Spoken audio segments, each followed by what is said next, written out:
Is take those boxes and ship them. Yeah. But everything is in the hands of the persons in the communities. I want you to make the correction swift before we forget. It's not Kings Bay, Charlottesville. Oh, Charlottesville, right. Yes. Right. No, I was actually told by a maritime surveyor that natural bay in Delaford is one of the deepest in Tobago, and it's the perfect place for a cruise port. And there was actually plans to develop a cruise port there back in the days of Mr. Charles. Wow. Yeah. And so that the idea was the same guy who ride up on Olier Day in the House of Legislative. His father opened up a fish farm under Hochoy Charles, you know. You guys have to do your homework. People not knowing the history, yes. People have to do your homework. Yes. So when people like he stand up and want people to feel, well, he's so eloquent. I did like the guy. I like his build because he built like the family. But we ain't going in. Oh, God. Orville London bought that fish farm from his father. So when they want to know about money and money circulating, let them check their own backyard. Let them check their own backyard. History is important. Let him say how much money Orville London pay his father for the fish farm that he opened up under Hochoy Charles. I don't want to get personal, because this is not picking up fire rage for PDP. No. It was a fish processing facility, not a farm really. What PDP had to do is to get fish farm. But what they got thief we are here. Anything I talk about, the thing is though, anything I talk about, they just run with it, but they don't say, well, it's Cora who where it came from. But it's a PNM. I am PNM with them, but not now. I'm not voting them. Right. Who vex laws? They better get ready to stand the course. The laws stand the course. Stand the course. Amen. I like that. Amen. Amen. Yes, we storing up words. The Bible says, store ye not up treasures on earth where moth and flies and jack spaniel and cobo can feed. We storing up words. Because the Lord said, thy words have I hid in thy heart that I might not sin against thee. Hello, so we storing up words. Shut your mouth, people. Let's keep this life going, yeah? Yes. Do you think that we... Wait, Doc. No, I'm reading loudly. Wait, Doc, don't rush the scripture. And the word was with God. In the beginning was the what? The word. The word. And the word was with God. And the word was with God. And the word remained now amongst men. So let me stop carrying on. And when we give we word, and you tell us with your bantering that you're going Trinidad to represent Tobago, go Trinidad and bring home the gold. And represent. Bring home the gold. Peace. That is the plan. Peace from God our Father. I don't like stupidness. There's a question on the screen from Stacey Francis. And she said, word ahead. Oh my God. That's a new one. Yeah. Yeah, we're going to write that down. Take that down. Word about now. Word ahead. True, eh? Hey, that is me. Well, you see, she backing up. She auntie that me niece, you know. Okay. And Tashia, you know her. If you go and get your nails or your eyelash and thing done, certain places. Yes. She's right. Yes. I need a pamper session soon. I've been run ragged. This is Stacey Francis. This is one number.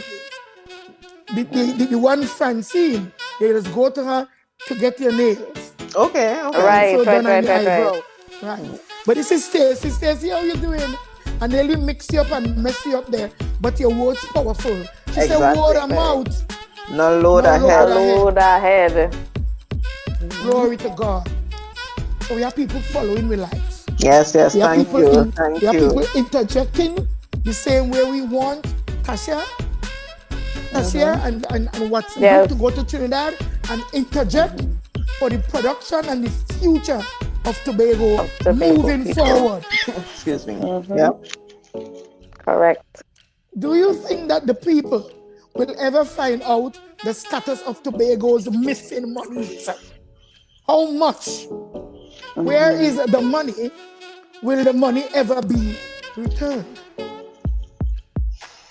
Faith Brebnor. Faith, you want to take this one? I would go with this one, yes.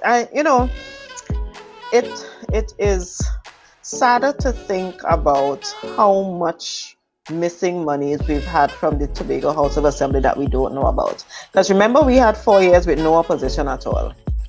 And it was only because we were here and people, and I have to thank those people, we started getting those brown envelopes with people just dropping information for us. And that is how we found out about the 8 or the $10 million that was supposed to go to Virgin Atlantic and all of that. Now, will we ever find out about it? I think we would, because when they put the PDP there, one of the first things we want to do is a full audit of all of the accounts of the THA. So they may be hiding now, and they may be able to run and say, well, we're doing the investigation, so we're not talking about it now. But the PDP is going to ensure that all of those books are opened and that we find that information. Now, will the money ever be returned? I don't know. I can't promise that part because I'm not sure where it is and the process. But we do know what is the end. And what is the end. But we do know we are going to find out where it is. We are going to find out what happened, and we are going to be naming and shaming and sending to jail if that is what it takes, because it is not their money. And we only know about that 10 million. Heaven only knows how much went missing the year before and the year before that. And we can't afford to let this continue because people work too hard. Every time you go and buy sugar and flour and milk and whatever, and you pay that and you pay, everything you pay money on, that is your money. That is not their money that they can just choose to send to a wrong account and nothing comes out of it. You are telling me that you have an entire process of sending money to this organization, and just before you are about to wire a couple $1 million, somebody push a paper in your hand and tell you send it to this account and not that account, and you can't say who is the person who pushed that paper in front of your hand, and we can't get that kind of information. Now Tobago deserves better than this. That's crazy. Tobago deserves better than this. This is not your money to do whatever you wish with. We can't allow that. To PDP will not be allowing that.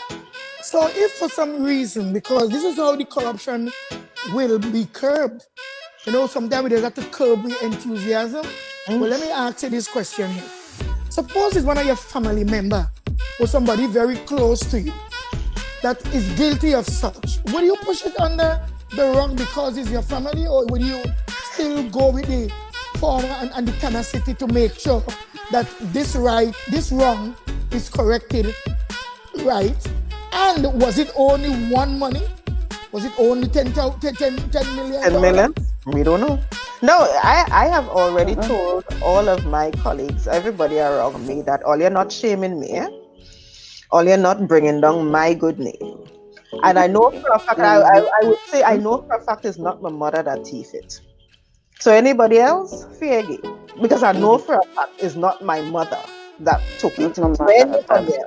Anybody else. Neither your father.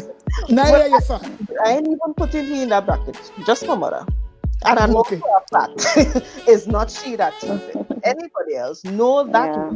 No, it does. But the thing, that is the thing with Tobago. Tobago is very small, and everybody is related to everybody, one way or the other. Everybody is connected to everybody. So if your decision about whether you do something is whether the person is related to you or not, we will not get anything done. Then we have no business, and we will have no accountability. We would have nothing. So we have to take whatsoever. That because no, it's my neighbor, it's my thing out of it. Right is right and wrong is wrong.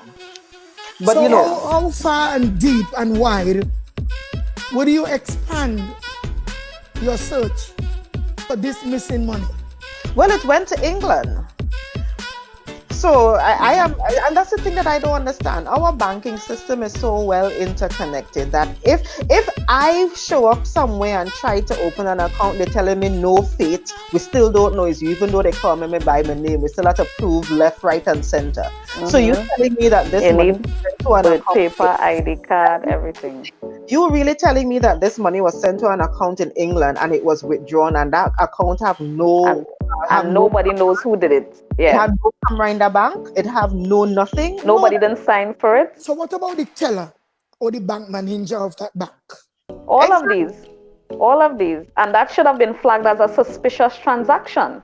Because if this was a one-time only thing, the bank should have had internal systems to query this particular transaction, because if all the time they were sending it to Virgin's account at a particular time and a particular amount of money, all of a sudden you're sending money to a different account and nobody knows who opened the account, how long it has been opened, how much money passed through that account, how many times was money paid into that account, who are the signatories to that account. They want to really sell us that story. Okay, carry on. You guys not buying it, okay? Carry on. No, of course not. But you know where I have to also lay some blame? I also have to lay some blame squarely at the feet of central government. Because successive central governments over the last 20 years have been ignoring the Auditor General's reports that have stated that they cannot qualify the accounts of the Assembly. If that is not a red flag, right? I don't know what is. And aside from not making any statement about the lack of accountability at the level of the THA, they then turn around to use that as a justification for not giving Tobago what Tobago needs to develop itself. Exactly. Because they give them enough for recurrent, which is to pay salaries and do the regular thing that the Assembly has to do. But they squeeze the rest of the money and don't give us much money for development expenditure. So that is why the island's progress has been stymied year after year. They have an issue with accountability. They're not willing to address it for whatever reasons. But there are internal controls that should exist within the THA. There are controls within and accountability mechanisms within the Office of the Auditor General, and there are also accountability mechanisms in the Office of the Ministry of Finance. Yes. And if they are asking other bodies to account, is the THA untouchable? And why? Yeah. That's the question that I need to be answered. To me, and I'm at a level, so to you guys who want to go and get into politics, do you think this is a form of money laundering entity? Yeah, anything is possible. Yeah, it's possible. But that's the thing, we don't know. And the we thing don't know. That most people don't recognize is that the only reason we even knew about this, because if we did not know about it and we did not speak about it publicly, we would not have heard about it. So the only reason we even know is because somebody leaked the information to us. That's how we found out about it. So again, we don't know. This could be happening every month, every week, and because we don't know, they know about it, but they're keeping it quiet, which is the sad part, which is another reason Tobago needs to learn that you can't keep any one set of people in the same space for too long, which they've been there for 20 years, so they feel that they can do whatever they want, and there's no one looking, and there's no one taking, paying any attention. And that is where you need to break that cycle, like forthwith. That cycle needs to be broken. Yeah. So and you guys mentioned central government. So is this central government can't track this? There's no way. So this is a form of money laundering from way up there. I like to talk. They could if they want to, but as I said, the THA led by the PNM seems to be untouchable, because you have a central government who is trying to hold other persons to account. They hold their corporations to account, they hold their statutory authorities to account, they have their joint select committees and all of these things. And I could recall a joint select committee where they requested the presence of the former chief secretary, and he sent a lawyer letter stating he's not going to appear.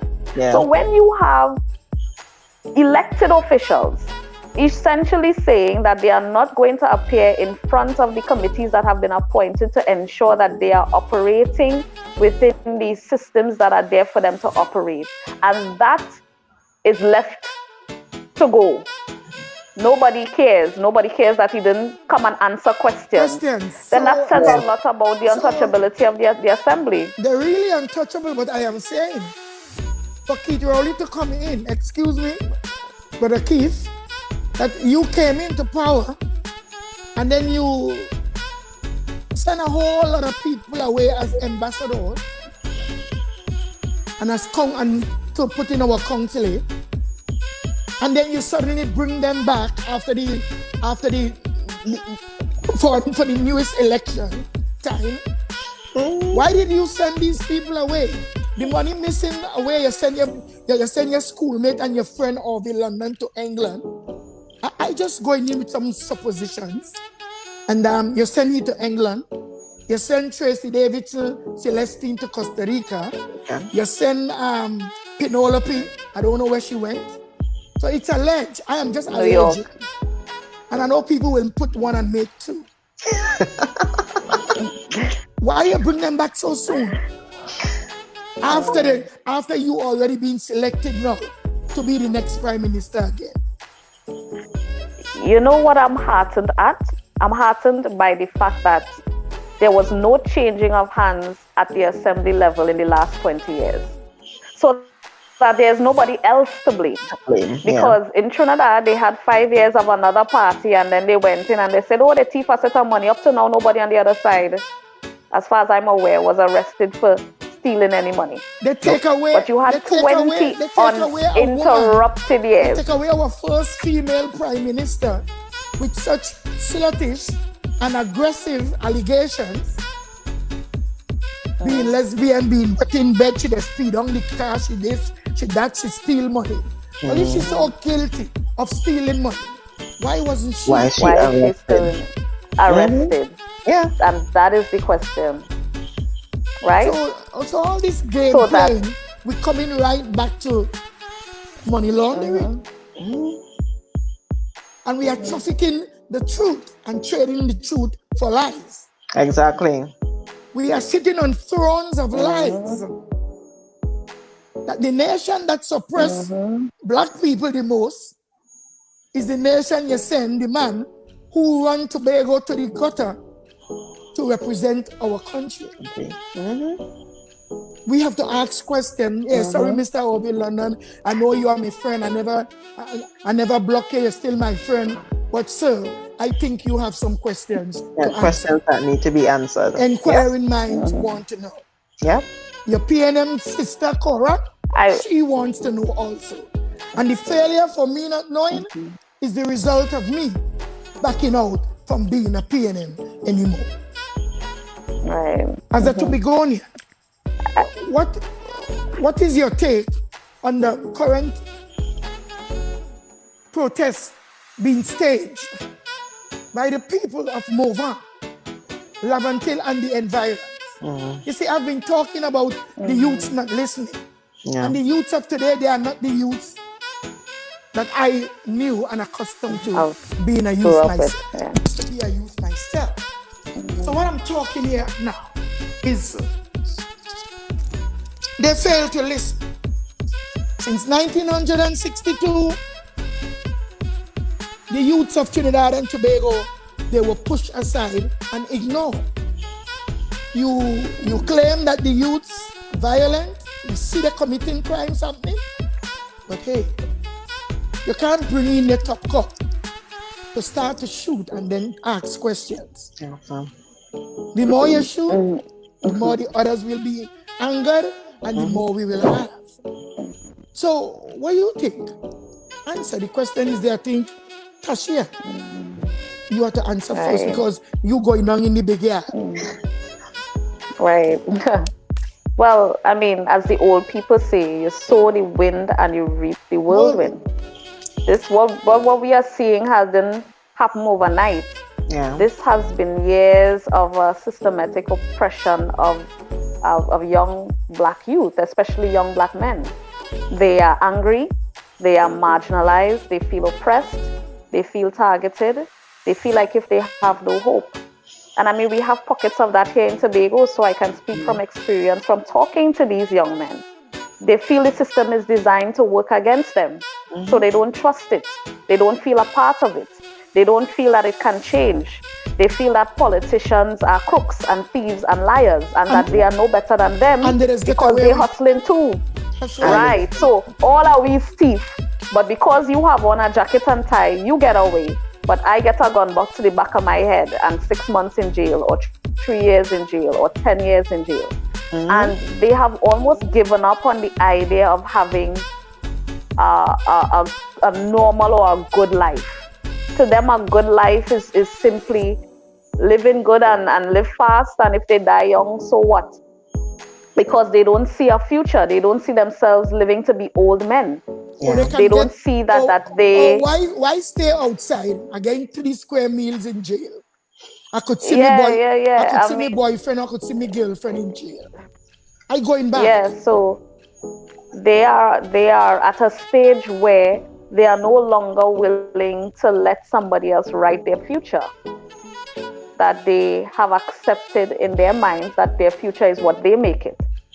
So that when they feel like if they have to fight against a system that was not designed to embrace them, that was not designed for them to achieve their full potential, they are now trying to dismantle it by force. So they no longer trust politicians when they come around and say, yeah, we will sing and we'll get jobs for you and things will change and wherever. They've heard that song and dance so hundreds of times. Yeah. And they are tired. And what you are seeing is the demonstration of a tired set of people who just do not care anymore. And my hope, I have this sincere hope that we can pull Tobago back from that brink. Because that faith is waiting for us if we don't arrest what is taking place in our communities right now. We have seen a spike in crime in Tobago. Over the years, I could remember living in a Tobago where we had no murders or one.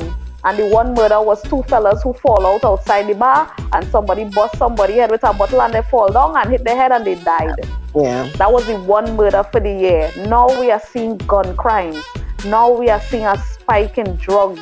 Now we are seeing explosion in certain kinds of crime taking place in communities, break-ins and this kind of thing. Rapes and all of these things, sexual abuse, domestic violence, you name it, it has been happening. And if it is that we, at our level, who are now recognizing the signs of the thing happening, if we don't take heed from what is taking place in the sister aisle, and don't put these systems in place and take that all-inclusive collaborative approach in our communities to ensure that our young people are part of this process of change, that they are the architects of the change, that they are the builders of the change. If we don't do it now, what we see happening there will be our fate very soon as well. You know, Sister Faith, you will answer the same question too. But what I'm trying to say now is that we just tell ourselves, put up some wrought iron gate and we just keep the bandit out. Oh, yeah. But they're waiting until you come out from your gate, no? Yeah. Waiting until you because you have to come outside at some point. Hey, they don't come in behind your gate so much because they can't use power bolt and stuff, which they do still. But at the same time, they're going to wait until you're coming from work. Yeah. They're going to wait until you're coming from a party. They're going to wait until, oh God, I love you. You come from church. Love you. From church. Crimes don't have destination now. All that crimes have its position. No. Yeah. Anywhere, anyhow. And I pray that the love of God will just move in and take control. And that God will be able to suppress the movement that is about to come down. I came to Trinidad in 2009 and I preached on the whole of Frederick Road. Yeah, from the square right down to, I think I shouted. From the square right down to Kentucky Fried Chicken Independence Square. Okay. And I talk about love and tear. Right. And almost every live I keep, I must mention love and tear. I must mention the people. I must mention that you can't forget your neighbors. Yeah. You can't watch your neighbor lighting a fire and you run for water. Remember, the fire got spread. Exactly. And that is what happened on Love and Tear. Yes. That what happened in Mova Junction. That what happening in Chumakat. That what happening in Never Dirty. That what happening in Karanach. That what happening in Maloney. It happening in the Eastern Corridor. It happening in the South. La It happening in Hoqueta. Sea Lots. La Hoqueta. Yes, it happening in Blue Basin. Meloni. Blue Basin, Maloney. Nacarigua. La Puerta Oh, Garden. Baba shit. Look here this evening. I don't want to go there because everybody doing as if this thing just started. Nope. Exactly. And you know No. what I think and we are responding to it as if policing and the judiciary, which is a response, is going to help or if it is going to prevent it. we needed to go right back to communities, go right back to families, go back to the education system, the education system that has been designed and has been executed where only certain categories of people learn. And if you are not within that very narrow box of people who learn a particular way, you don't have a chance. You have junior set, but you're having special classes in the morning for some children. But them children leave the school. Where they going? Yeah, exactly. The mother not home. The father might be in jail. The guy on the block will give them some food. The guy on the block will send them to drop off something. Who you think them listening to? Yeah. Obviously, and we don't have to, remember, a lot of people have, we cannot just keep focusing on the academics too. We need tradesmen. As a matter of fact, the world is now recognizing that we need to move away from the traditional way of thinking about who is successful and look at the different trades that are needed. And we have some of the best tradesmen around, just liming around doing, because we did not create a system where we could actively identify they had opportunities. But we said, and that you can use opportunities. We send them to trade schools. Come on now, we send them to new camps. No, that's what I'm saying. And then we did. Yeah, but no. When these kids finish their morning we don't have class, youth camps anymore. They should be going home. They should be going into some technical area now to finish up the day. Exactly. To learn a skill. Look how many men that you guys could have on one roof. Half of them are trade men. Yeah. There's nothing to do because instead of they going to do work and do the trade, you give them 10 days to just go hang out and smoke and then send them back home. But again, it goes back to us developing an economy that is not based on the government. See, if we had a private sector, we would have a private sector that would be able to absorb all of these, most of these, and we would not have to allow the THA to do just the 10 days and those things, because we have a competing private sector that needs workers, that needs skilled workers to do all of these things. Now, why won't we, for example, we have to really reimagine how we could do this. Why weren't we the ones? Tobago could have been the island when there was the hurricane in where Grenada needed to be rebuilt. Why wasn't Tobago the island that says, hey, we can get you 10,000 we have skilled tradesmen, yeah. Can send to Grenada tomorrow and help you rebuild your island, and that build your island. Because we have them and they are there. Why couldn't we be the ones who did that? Exactly. Haiti, yeah. Haiti's Bahamas, Jamaica, every single year. Haiti's still suffering since the earthquake. Still suffering. And we have all these trade men just giving them $600 a fortnight and all this crap. But then that goes back to us thinking through, and that goes back to us having vision and recognizing that having people. It also goes back to having a THA that is not there to keep its people in modern day slavery, because that is what we have right now. And to keep its people independent, like take for instance, we don't mind that you have China, big trade men, but China shouldn't be bringing in workers. Exactly. I asked around and find out how many people working on the Roxborough fire station from Roxborough and Argyle. And I understand it's about 10 or 12, if so much. Yeah, and what they do, because those contracts are supposed to have local hire clauses. What they do initially they hire them initially, and within a week after hiring, and then they let them go. Because again, all of these things are things that there's no monitoring. And there are laws. They are bylaws. Yeah. Are you guys going to do a better job? What I would add to this too. Are you guys going to do a better job? Certainly. That's the whole point. Listen to me, That's the whole point of doing this. That is the whole Mama point Coco, of every one of us doing this. So, what I would add too is Mama Coco is on the right track. Of course. She asking the right questions. Yes. But what I would add to what Faith said, is Mama Coco show working in the best interest of our young people for the future? I think so. We are forcing the conversation, yes. But what I would add to what Dr. Faith said, Mama Coco, is not, aside from teaching the trades and these kinds of things, we recognize that our young people really need some interventions to be able to cope with life. Yeah. Because life was easier when we grew up. There was no social media. There was not cyberbullying. You're like a girl, you call on the payphone once a week. You tell she meet her by the library. There's no stress. I mean, yes, we had our issues still. But a child growing up in 2020 is under more mental pressure than a child growing up in 1990. Yeah. I have 2 children, so that I can tell you. I could remember my daughter coming home one particular day, and they were talking about, because she doesn't have a phone, but other children her age have phones in school. And they were using the WhatsApp and stuff to cyberbully each other.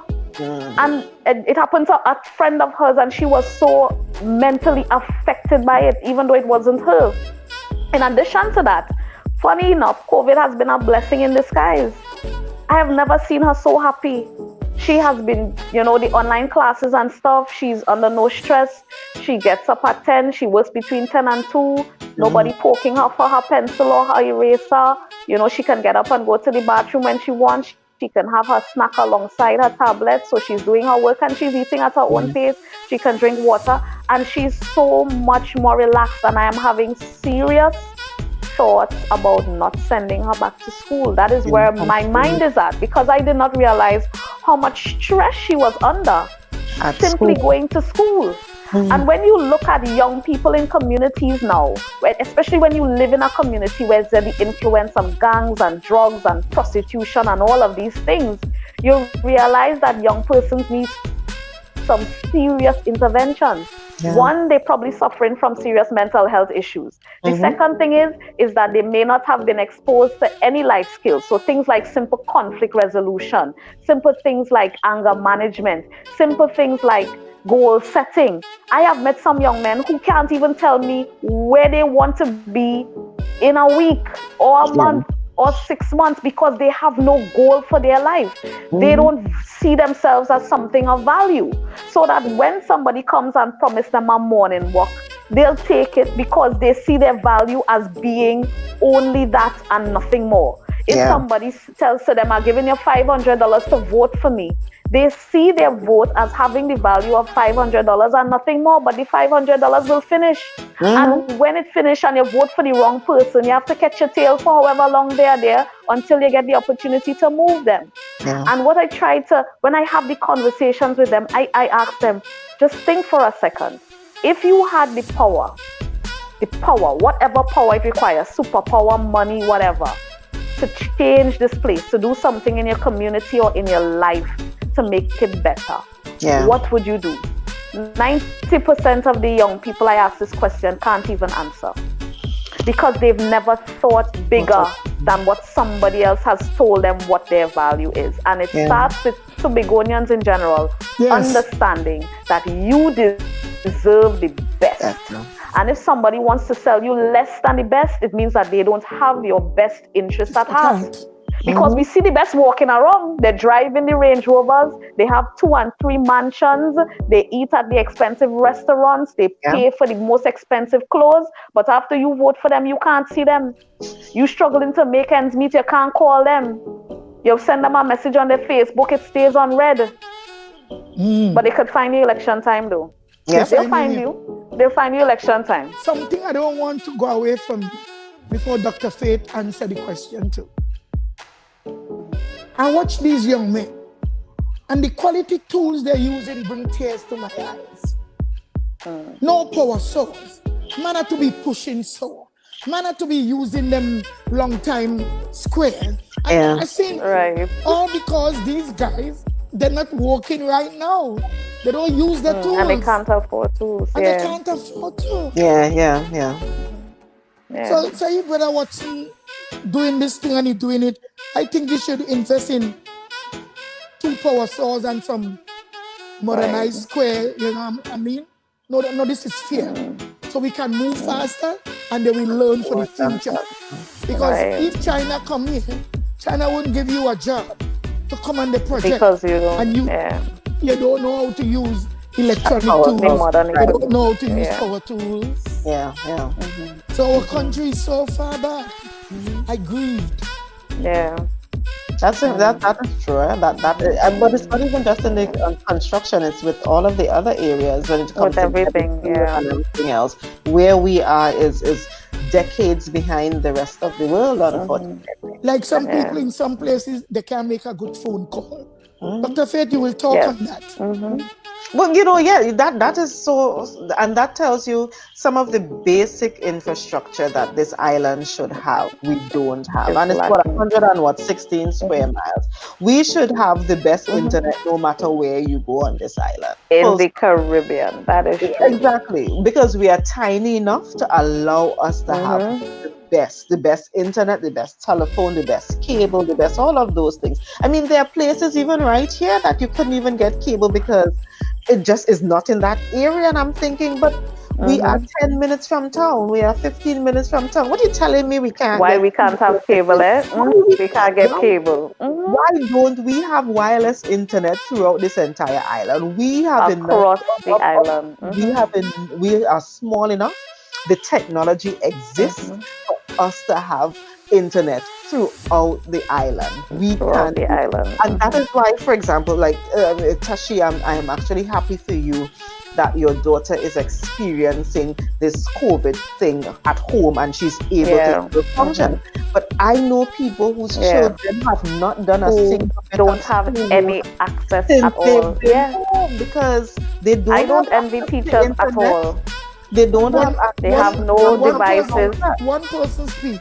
If one person don't speak, we having some right. So yes, they don't have the internet. They don't have access to laptops and tablets and those things. And I mean, there are people who are trying to use their phone because the teachers have gotten to the point. And again, bless their hearts of those teachers who have been trying to work with what they have. They've been resorting to sending things on WhatsApp on a phone. Now you think about a child having to look at a tiny phone, having to look at a sheet of paper that is on the screen of a phone to now try to do work. That is difficult. And it is because we do not have the development of the basic infrastructure throughout the island that would have allowed students. So even if you don't have internet, quote unquote, in your house, there should have been an open space where you could have gone and said, okay, well, yes, we still social distancing, but you sit on that side, I sit on that side, and we still have access to the internet because we have the tablets, we have the laptops and those things. And those things to me are simple things that on an island with 60,000 people, 116 square miles, this is not that difficult. And we could have gotten there with the amount of money we've already spent on this island. We could have gotten a little further than where we are now. I know some places the signal can be there because all in America, right, where we are, if we're going up the cold water hills, we do get cut off. You know what I'm saying? It's according to the area and the range. Concerning Tashia, I like what you say about your daughter, but I am telling you that the kids that interact during schooling, let us see if we can get rid of the bullying.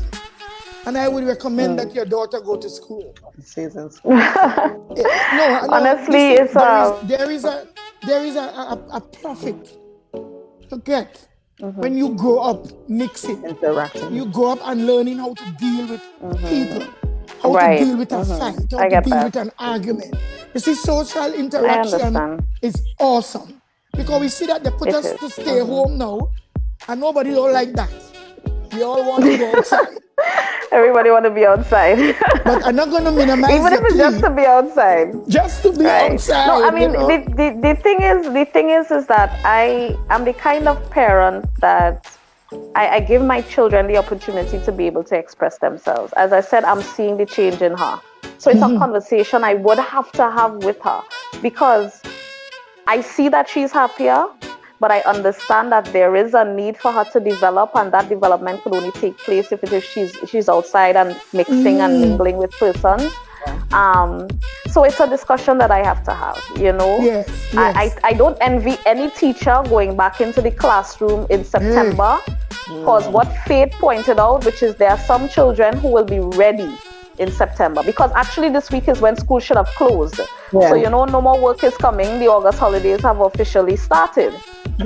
So you're going to have children who are ready when they open school in September, and there will be those who did nothing for 6 months. Yeah. And I don't envy any teacher who has to go back into an environment where some people are starting from scratch. Teach the kids that are ready to move on, and teach those that ready. Well, I would tell you from personal experience, our teacher, one of my son's teachers, when he transitioned from standard 5 to first form, so essentially that 2-month vacation period, they say when they get into first form in September, they have to reteach them everything. Because that 8 weeks they lose, everything goes out. Yes. So you could imagine being home, watching TV or watching Netflix for 6 months, not doing any schoolwork or whatever, because some children, not because of a lack of having access to internet, but they don't have supervision. So that if nobody is there to supervise them doing their work, they will be on Netflix all day, or they'll be on YouTube all day, or they'll be on TikTok all day. So teachers have it really, really difficult in terms of getting past COVID and going back into the classroom under the conditions they'll have to go back into the classroom. I don't know. I don't know what are the plans. I haven't heard much yet. I don't know what will happen. But my prayers, my thoughts are with them and with the parents who have not been able to provide an environment for their kids to learn. And I pray that they are all able to come up to speed within a reasonable amount of time. I mean, we have to pray hard for our country at this time, eh? Yes, and we have to pray hard for our country. Something about the teachers too. I'm glad that some of them get this opportunity to learn. A lot of them wasn't ready, so they get a chance to learn online. To be online. Right. Hello. Yeah. Where they can get facts and get answers for many questions that they had doubts of themselves, and they're home preparing them. I hope they're home preparing to reach out to a new generation, a new norm. The norm of them, the normality of the teaching will change. Will change, yeah. And the children wouldn't have a lot of attention span right now when school opens. True. Because for 8 months and 6 months, they wasn't in that zone. We did, no.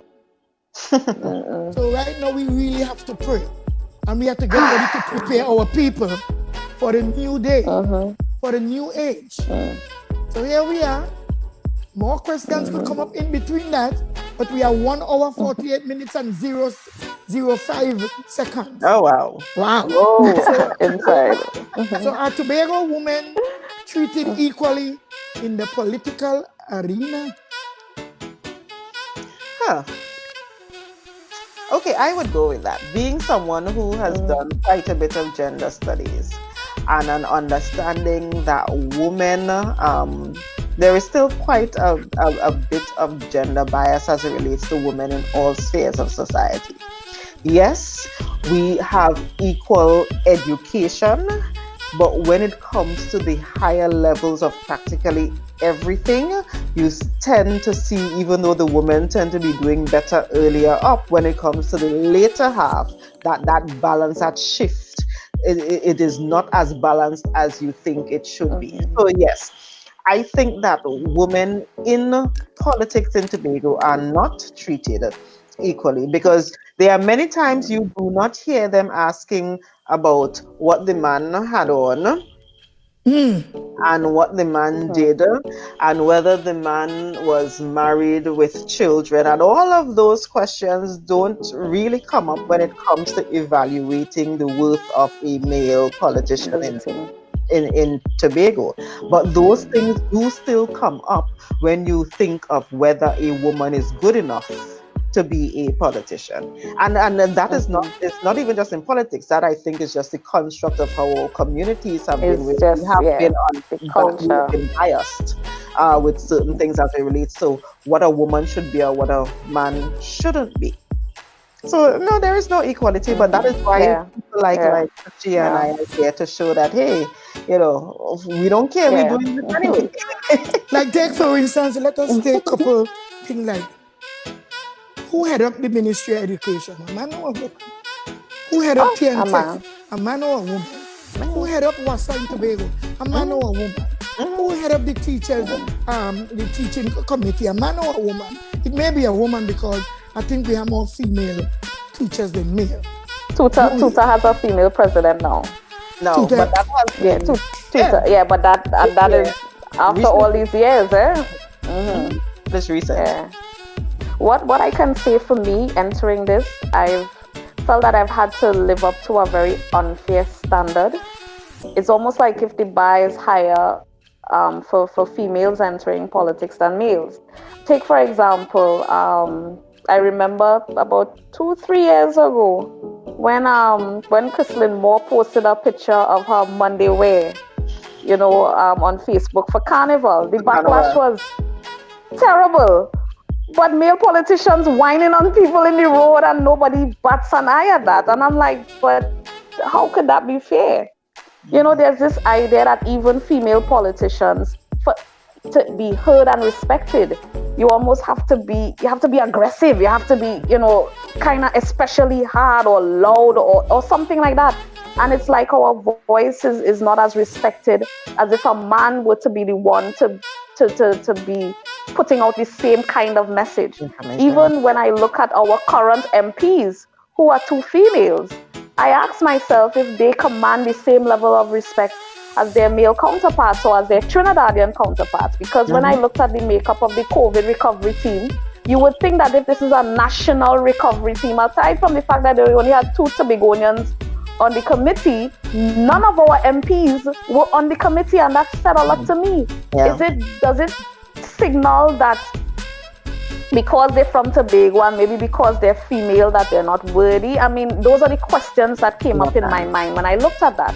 And when you look at the general inequalities in society in terms of how people see females, even take the current head of the Tobago Chamber of Commerce, Miss Haddad. People have whatever they have to say about her in terms of her way, but she is probably the way she is because she has to be.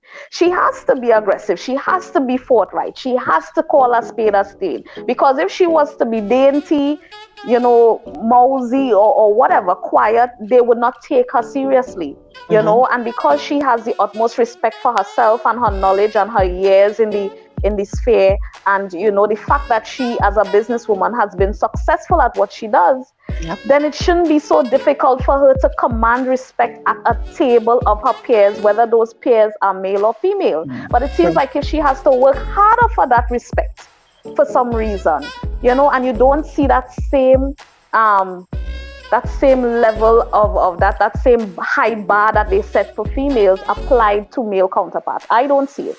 I used to work at the port, and the idea of female supervisors at the port when I started was an alien concept. It never happened. I was one of 2 female supervisors that they hired. I was 22, so I was the youngest, and the other one, she was in her 30s. And the Port Authority in Tobago never had female supervisors.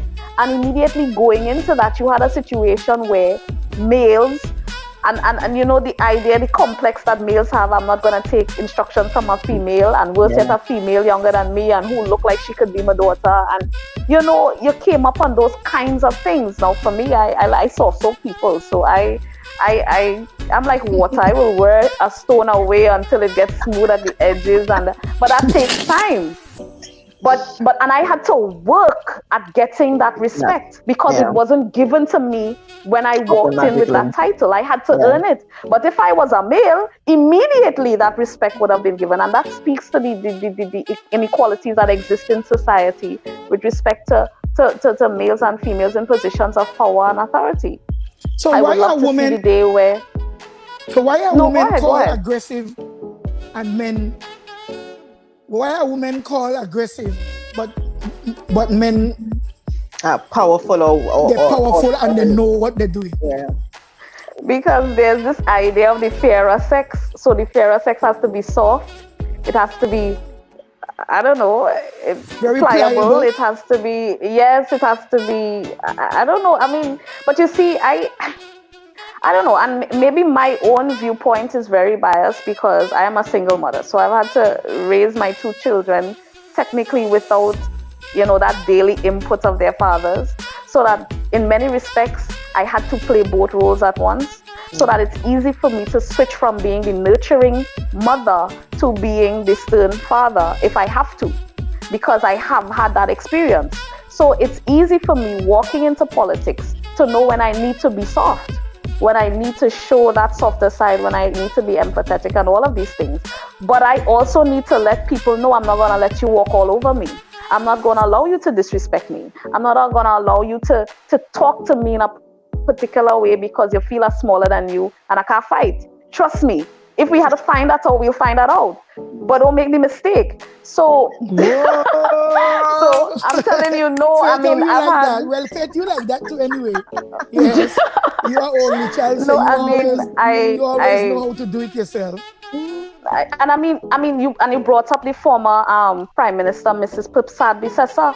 Her entire political career as Prime Minister was beset with these very degrading things being said about her, these memes with white talk in her hand and what. And I mean, even if these things were true, if she was a male, it would have never happened like that. They would have never done that. Sexist attacks. Right? Attacks.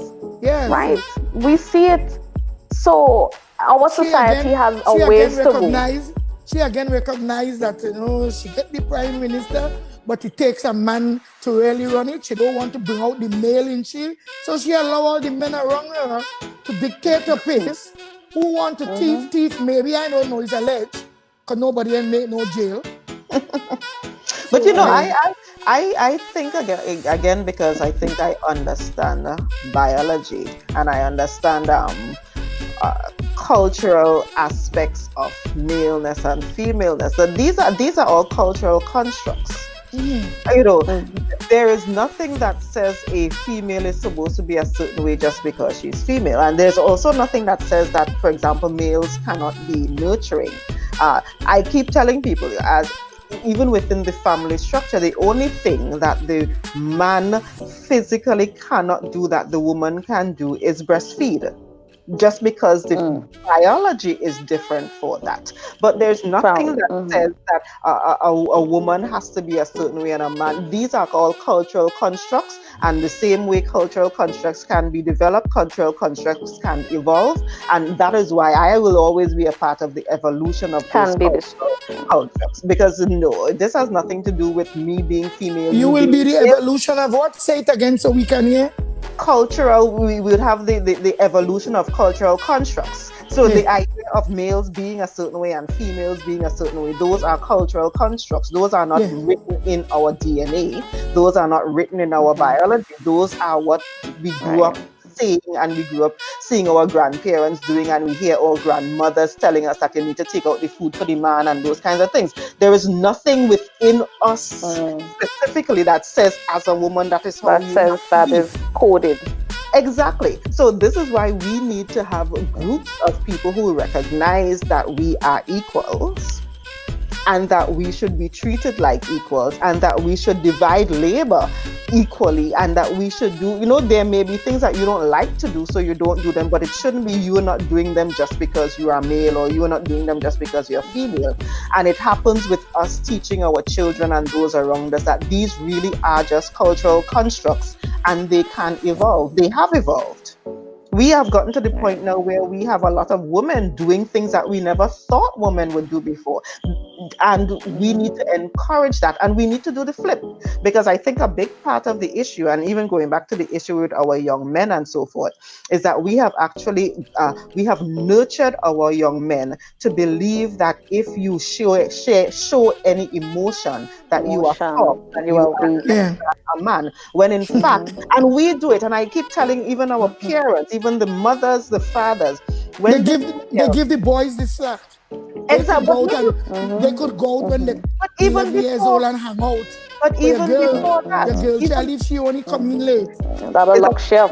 But even you go look earlier than that. You have a 3-year-old, and again, we have to think about it. You have a 3-year-old girl who falls and she starts to cry. You pick her up, you kiss the boo-boo, you rub it's fine. You have a 3-year-old boy who falls and cries, and everybody jump up and say, "What you crying for? Why you're not?" And it's like, but really, it's a 3-year-old child who just hurt themselves, and you have just told that 3-year-old boy that if he is hurt, he is not cry. which means that when That's he's right. 18 and when he's 25 and when he's 50 and he is hurting like He hell, does not he remembered that you told him way back then that he is not supposed to cry. So what does he do? He responds otherwise. He responds with violence, he responds with anger, and he responds with all of these things. And then we turn around and say, but look, you're a bad boy. But we are the ones who had that. Who and have again, fostered this thing.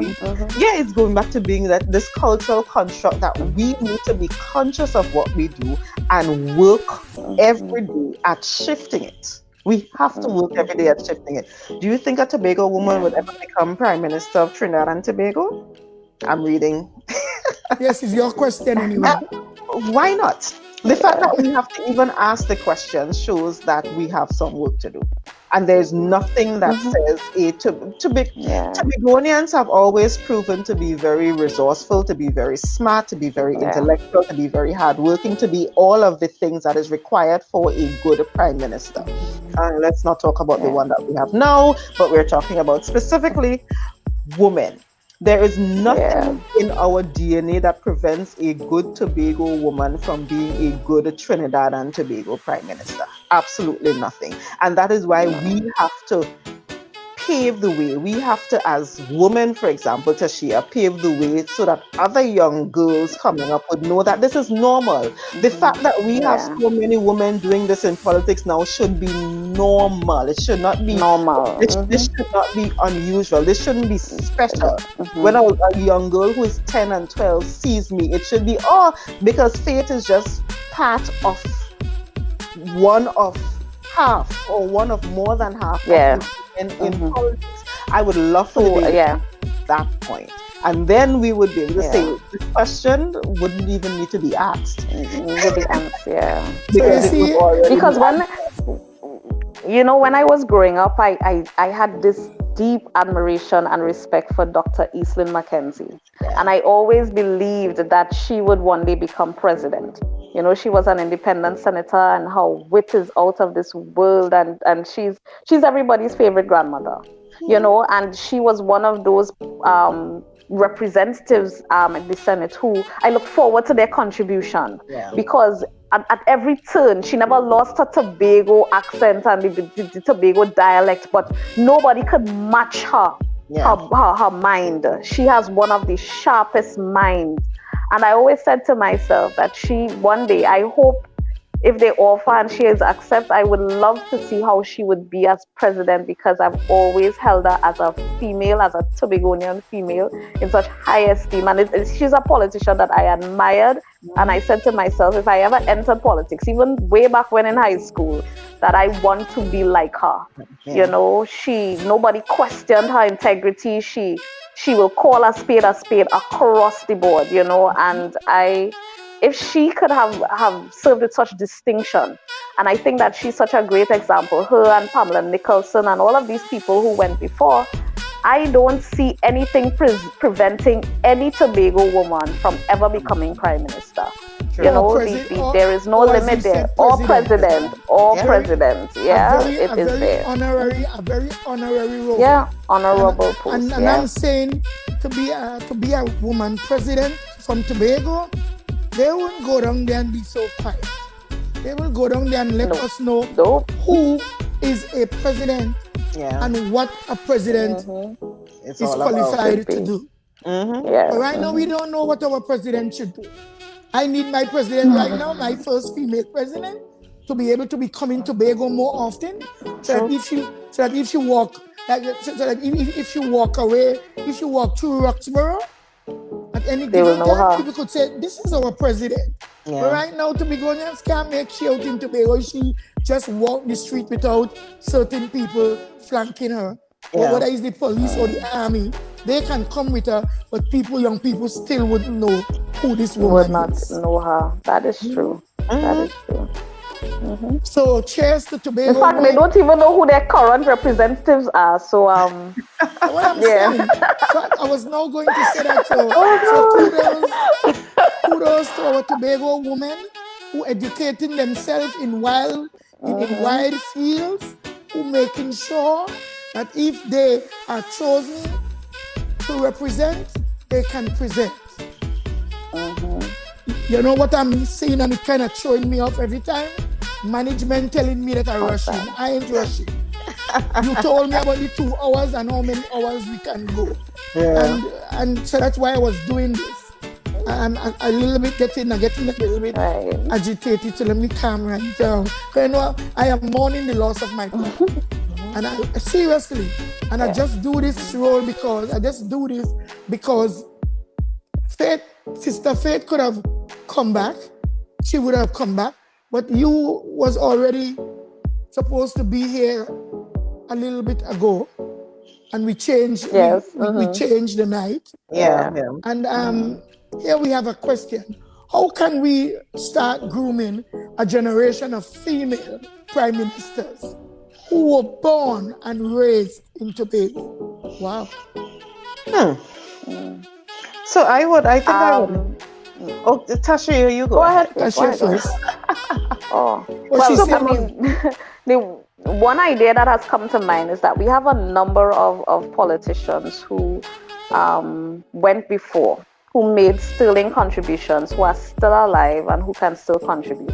Yeah. And I would like to see the formation of some kind of leadership institute or some kind of academy that our young people can go to and they can benefit from their knowledge. So like the Dr. Mackenzie, the Reginald Dumas, the Stanley Baird, the Royal Titus, even the Ho Choi Charles, you know, Pam Nicholson, you know, there's so many persons who have been in that sphere, both at the level of politics and at the level of administration, because we had a number of administrators who are female.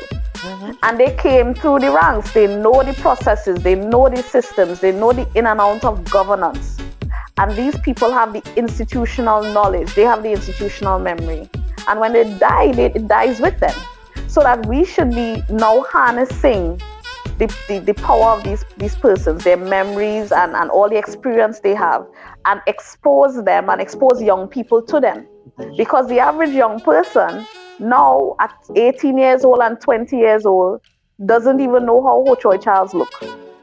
They won't be able to point him out if he walked down the street. They can't remember the last time they saw Pamela Nicholson. In fact, they will ask, who is that? Who is that? You know, they don't recognize the persons who were the architects of the assembly and the architects of the modern day fight for Tobago for autonomy. So should we pull some teachers, some like teachers, real teachers? Yes. So witty and so smart, and they're still within their mind, instead of leaving all our teachers to sit down home now and suffer from Alzheimer's. You understand me? We need to get an academy. Yeah. We need to get a woman museum, because women perform a very powerful role in slavery. We need to get women out there. I am fighting, not to say that I don't want to see men, but I'm fighting to see a day when a woman would be the chief secretary of the Tobago House of Assembly. But not just any woman, a good woman.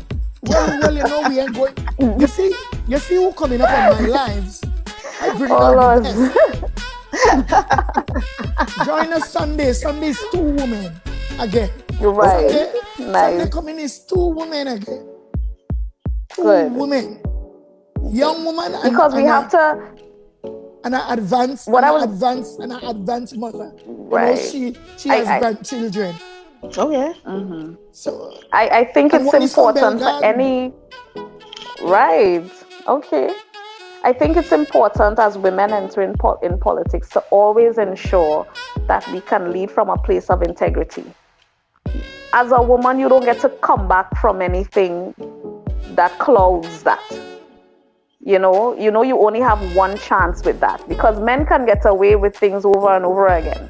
But as a woman, you have to make sure and get it right the first time. So that anybody who is entering, and it should be that way across the board, it should be that anybody who offers themselves for public office should be a person of impeccable character. So I think it starts with us being able to be the examples that we want the youth to follow.